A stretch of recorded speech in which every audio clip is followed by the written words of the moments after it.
আসসালামু আলাইকুম প্রিয় ফুটবল ফ্যান্স।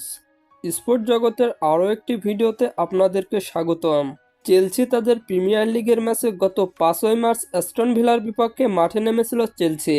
সেই ম্যাচটিতে অবশেষে 4-1 গোলের বড় জয় নিয়ে মাঠ ছেড়েছিল চেলসি। এই ম্যাচটির পর এবার এফএ কাপের পঞ্চম রাউন্ডের ম্যাচে মাঠে নামছে চেলসি। আজকে এই ভিডিওতে আলোচনা করব চেলসির পরবর্তী ম্যাচটি কবে, কখন, কাদের বিপক্ষে মুখোমুখি হবে তা নিয়ে।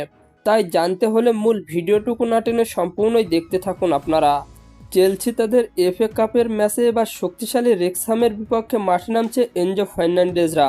চেলসি বনাম রেক্সহামের মধ্যকার ম্যাচটি জেতার সম্ভাবনা চেলসির 45%, অন্যদিকে রেক্সহামের 50%। চেলসি বনাম রেক্সহামের সর্বশেষ মুখোমুখি হয়েছিল 2025 সালের জুলাই মাসে, যেখানে 2-2 গোলের ড্র নিয়ে মাঠ ছেড়েছিল চেলসি বনাম রেক্সহামের শেষ 5টি ম্যাচের পরিসংখ্যান করলে দেখা যায় 2টিতে জয়, 2টিতে ড্র এবং বাকি একটি ম্যাচ হেরেছে চেলসি। অন্যদিকে 4টিতে জয় এবং বাকি একটি ম্যাচ ড্র করেছে রেক্সহাম। তাই সাম্প্রতিক ফর্ম বিবেচনায় চেলসির থেকে রেক্সহাম অনেকটাই এগিয়ে। চেলসি বনাম রেক্সহামের মধ্যকার এফএ কাপের ম্যাচটি অনুষ্ঠিত হবে বাংলাদেশ সময় অনুযায়ী আগামীকাল রাত 11:45। আর হ্যাঁ, ফুটবলের আপকামিং ম্যাচ শিডিউলের সকল নিউজ এবং আপডেট পেতে আমার চ্যানেলটি সাবস্ক্রাইব করে পাশেই থাকবেন। ধন্যবাদ সবাইকে।